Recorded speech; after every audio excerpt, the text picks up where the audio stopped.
दोस्तों, अगर आपने अभी तक पिछला पार्ट नहीं देखा तो पहले उसे देख लो। पिछले पार्ट में मैं उस इलाके के ऊपर पहुंच चुका था, लेकिन सामने का नजारा देखकर मैं भी हैरान रह गया। वो एक प्राचीन युद्ध भूमि थी जहां अनगिनत लोगों ने अपनी जान गंवाई थी। उधर मेरी भयानक आभा महसूस होते ही चू याओगुआंग भी डर से कांप उठी। उसने भागने वाला टेलिस्मन कसकर पकड़ रखा था, लेकिन पता नहीं क्यों वो तुरंत भागी नहीं, बल्कि 7 कलर्ड बैम्बू को मजबूती से पकड़े रही। उसने सिर उठाकर मेरी तरफ देखा और हल्की सी मुस्कान दे दी। आजकल के युवाओं की हिम्मत सच में काफी बड़ी निकली। असल में वो मेरे हमला करने का इंतजार कर रही थी ताकि यहाँ छिपे खतरनाक जीव को जगा सके। मैंने उसकी चुनौती महसूस कर ली, लेकिन मेरे वर्तमान स्तर और अनुभव के सामने सिर्फ खतरनाक जीव ही डर पैदा कर सकते थे। मैंने सीधे एक उंगली आगे बढ़ा दी। चारों तरफ की तारों वाली रोशनी इकट्ठा होने लगी। बहुत बड़ी और भयानक आभा पल भर में तैयार हो गई। अगले ही पल पूरी युद्ध भूमि टूटकर बिखर गई। ऐसी ताकत के सामने दुनिया में कोई नहीं टिक सकता था। हालांकि चू याओगुआंग समय रहते उस एम्परर टेलिस्मन से बच निकली, लेकिन इस बार उसे पहले से कहीं ज्यादा गंभीर चोट लगी। मैं इस तरह की चीजों का आदी हो चुका था। उसके बाद मैं अनगिनत तारों को पार करता हुआ वहां पहुंचा। इस समय लाल ऊर्जा पूरी तरह टूट चुकी थी। उसके अंदर सोया खतरनाक जीव आखिर जाग गया। मैं भी युद्ध भूमि पर उतर गया। वो खतरनाक जीव एक आदमी था। उसका शरीर देखने में मजबूत लग रहा था, लेकिन उससे सड़न जैसी हवा निकल रही थी। वो आदमी दुनिया को महसूस करते हुए धीरे धीरे बड़बड़ाने लगा। उसे एहसास हुआ कि लगभग 9 लाख साल बीत चुके थे। वो पूरी तरह गहरी नींद में डूबा रहा और बड़ी आपदा का समय मिस कर गया। लेकिन जैसे ही उसने मुझे खतरनाक जीव के रूप में पहचाना, उसकी आंखों में तुरंत हत्या की भावना भर गई। वो जानना चाहता था कि मैं भविष्य की पीढ़ी का कोई इंसान था या 9 लाख साल पहले का कोई पुराना अस्तित्व। मैंने कोई जवाब नहीं दिया। मुझे लगा वो शायद उन लोगों में से था जो उस समय के ग्रेट एम्परर से खुद को सील करवा लेते थे ताकि बड़ी आपदा आने पर जागकर दुनिया की रक्षा कर सकें। असल में ऐसे लोगों के लिए मेरे मन में कोई नफरत नहीं थी, बल्कि मैं उनका सम्मान करता था। लेकिन आखिर में वो आदमी ज्यादा देर तक टिक नहीं पाया। उसका शरीर धीरे धीरे धूल बनकर बिखर गया। मुझे लगा शायद वो फांग झेन था, वही इंसान जिसे लाल धूल वाले ग्रेट एम्परर ने अपने बराबर माना था। लेकिन अफसोस, उसे इमॉर्टलिटी नहीं मिली। मैंने वहां पड़े कुछ दुर्लभ आध्यात्मिक खजाने उठा लिए और वहां से निकल गया। मेरी वर्तमान साधना इतनी गहरी हो चुकी थी कि दिव्य वस्तु खोने के बाद भी मेरा मन पूरी तरह शांत बना रहा। उधर चू याओगुआंग भागने के बाद कई साल तक छिपी रही। फिर वो सावधानी से बाहर निकली और अपने छोटे भाई वसोंग जिनमिंग से मिली। जब उन्हें यकीन हो गया कि वहां खतरनाक आभा अब सक्रिय नहीं बची, तब जाकर वो अंदर घुसे। इसके बाद उन्होंने जगह जगह बिखरे खजानों की तलाश शुरू कर दी। इस बार उनकी कमाई बहुत बड़ी निकली। हालांकि उन्हें कोई दिव्य वस्तु नहीं मिली, लेकिन उन चीजों की मदद से उनकी प्रगति और तेज हो गई। पलक झपकते 600 साल बीत गए। तीनों दुनिया के सबसे ऊंचे स्तर तक पहुंच चुके थे। बस आखिरी ब्रेक थ्रू बाकी था। आखिर में भाई बहन ने सबसे पहले ब्रेक थ्रू शुरू कर दिया। दोनों ने एक साथ स्वर्गीय परीक्षा को जगा दिया। सबसे ताकतवर रास्ते पर चलते हुए कोई पीछे हटने को तैयार नहीं था। 2 विशाल बिजली समुद्र आसमान से उतर पड़े। अनगिनत दिव्य बिजली की धाराएं तारों भरे आसमान को चीरने लगी। अगर कोई इसे पार कर लेता तो दुनिया का सबसे ऊंचा अस्तित्व बन जाता। तभी भयानक गर्जना के साथ दोनों भाई बहन स्वर्ग के खिलाफ ऊपर बढ़ गए। उन्होंने एक एक करके विनाशकारी बिजली को तोड़ डाला। जल्द ही दोनों का शरीर घावों से भर गया, लेकिन उनकी आभा जरा भी कमजोर नहीं हुई। इसी दौरान कुछ खतरनाक जीव भी जाग उठे। उन्होंने पहचान लिया कि आखिरकार वही दोनों इस स्तर तक पहुंच गए थे और अब पुराने हिसाब चुकाने का समय आ चुका था। 7 कलर्ड बैम्बू ने भाई बहन को बहुत फायदा पहुंचाया था। उसी वजह से वो अपनी पीढ़ी से आगे निकल पाए। लेकिन मेरी चीज इतनी आसानी से लेकर कोई बच नहीं सकता था। अगले ही पल मैंने दोनों पर एक साथ हमला कर दिया। बहुत बड़ी खतरनाक आभा आसमान से टूट पड़ी। ऐसी ताकत देखकर पूरी दुनिया कांप उठी। भाई बहन पहले से तैयार थे। उन्होंने तुरंत पहचान लिया कि हमला करने वाला वही 7 कलर्ड सर्वोच्च अस्तित्व था। चू जिंगहोंग के शरीर पर एक कवच आ गया। वो उसका दिव्य हथियार था, लेकिन स्वर्गीय बिजली और खतरनाक आभा एक साथ टूट पड़ी। उसका शरीर सीधे बिजली से छेद दिया गया। वो लगभग नीचे गिर पड़ा। उसी समय मेरे हमले ने उसे और दूर उछाल दिया। दूसरी तरफ चू याओगुआंग 7 कलर्ड बैम्बू पकड़े हुए थी। उसकी आभा बेहद तेज थी, लेकिन वो भी हमला नहीं झेल पाई। हालांकि उन्होंने अपनी छिपी आभा छोड़ दी। उनकी चोटें पल भर में काफी हद तक ठीक हो गईं और उनकी आभा फिर से बेहद तेज हो उठी। लेकिन ज्यादा देर नहीं लगी। 2 और खतरनाक जीवों ने भी हमला कर दिया। वो दोनों भी पुराने हिसाब चुकाने आए थे। शुआनलू प्राचीन सम्राट और फेंग त्यानजुन। चू याओगुआंग ने तुरंत दोनों को पहचान लिया, क्योंकि वो पहले भी उनसे टकरा चुकी थी। चू जिंगहोंग के शरीर से लगातार खून बहने लगा। उसका पूरा शरीर लगभग टूट चुका था। चू याओगुआंग की हालत भी बहुत खराब थी, लेकिन दोनों ने आखिरी ताकत जुटाई और फिर ऊपर छलांग लगा दी। इसी पल चू याओगुआंग और ऊंचाई तक पहुंच गई। उसने उस आखिरी सर्वोच्च दीवार को लगभग छू लिया। पूरी दुनिया कांप उठी। लेकिन ठीक उसी समय उसका छोटा भाई पूरी तरह असफल हो गया। वो तारों के सबसे ऊंचे स्थान से नीचे गिर पड़ा। अनगिनत दिव्य बिजली उसकी तरफ टूट पड़ी, यहाँ तक कि उसके दिव्य पत्थर भी बंद हो गए। चू जिंगहोंग वहीं मर गया। वो सीधे महान आरोहण की परीक्षा में खत्म हो गया। चू चू जिंगहोंग दुनिया का सबसे बड़ा प्रतिभाशाली इंसान था, लेकिन उस पर 3 खतरनाक जीवों ने एक साथ हमला कर दिया था। अपने भाई की मौत देखकर चू याओगुआंग की आंखें खून से भर उठीं। उसने कई बार इस तरह के दुखद नतीजों की कल्पना की थी, लेकिन सच में ऐसा होने पर वो खुद को संभाल नहीं पाई। उधर उसकी अपनी हालत भी सीमा तक पहुंच चुकी थी। एक के बाद एक स्वर्गीय बिजली उस पर गिर रही थी। सबसे डरावनी बात यह थी कि तारों की गहराई से फिर खतरनाक आभा उठी और सीधे उसकी तरफ बढ़ने लगी। उसके दिल में निराशा भर गई, क्योंकि वो अब एक और खतरनाक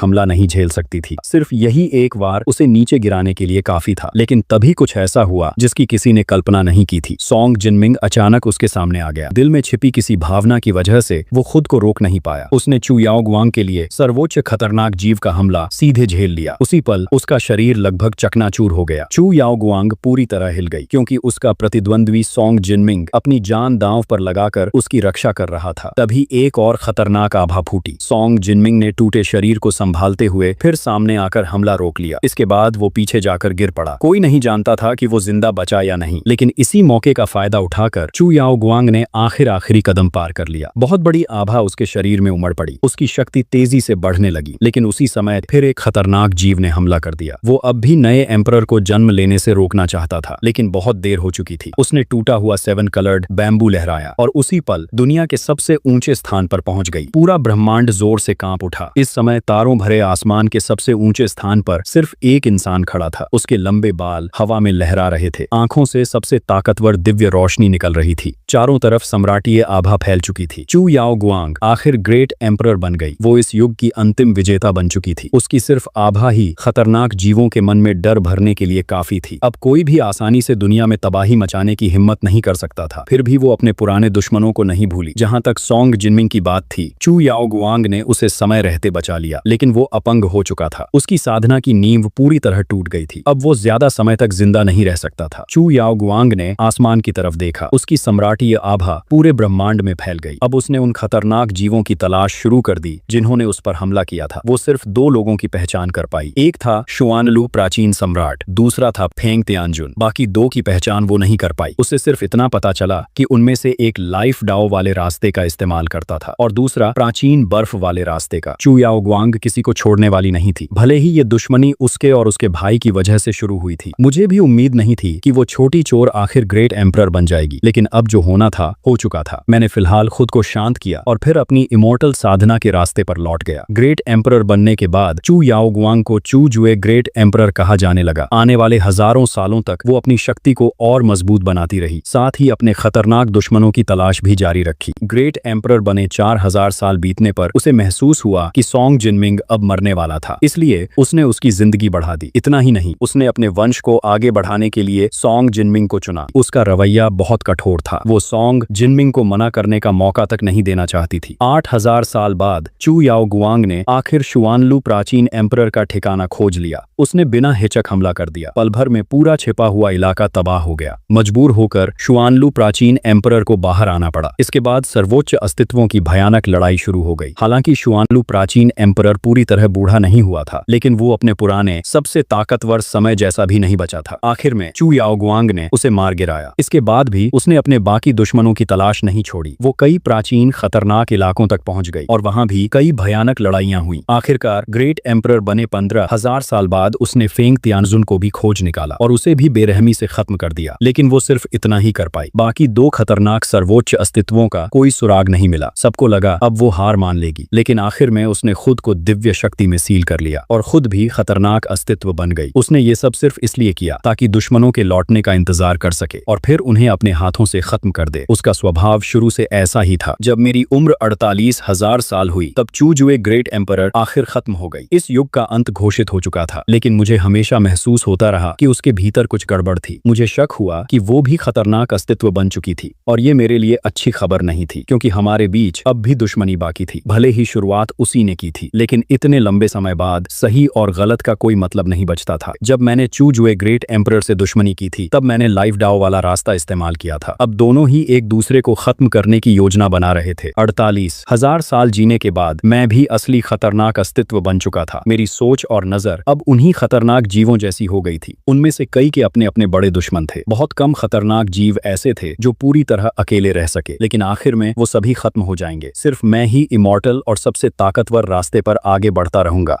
अगर वीडियो अच्छी लगी हो तो हाइप कर देना दोस्तों।